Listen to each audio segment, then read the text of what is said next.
Le Flash Info avec le centre de stockage de la Manche. La facture s'envole encore un peu plus pour le chantier de l'EPR de Flamanville. Annonce d'EDF hier matin, une facture qui devrait s'alourdir de 1,5 milliard d'euros pour atteindre 12,4 milliards d'euros au total.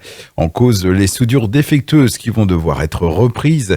Pour rappel, l'EPR de Flamanville devait initialement être connecté au réseau électrique en 2012 et coûtait environ 3,5 milliards d'euros.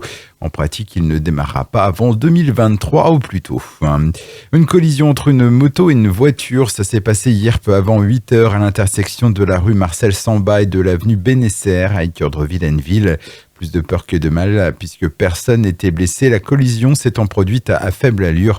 Le motard de 51 ans a tout de même été transporté vers l'hôpital de Cherbourg pour des examens de contrôle.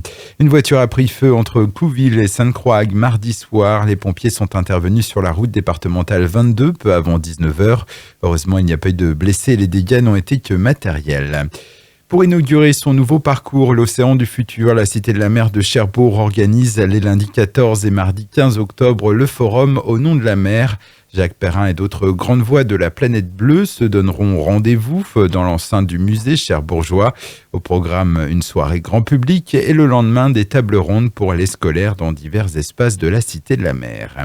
Une nouvelle réunion publique a lieu ce soir à 18h30 dans la salle communale de Tortéville-Hague pour informer les habitants sur la distribution de comprimés d'iode.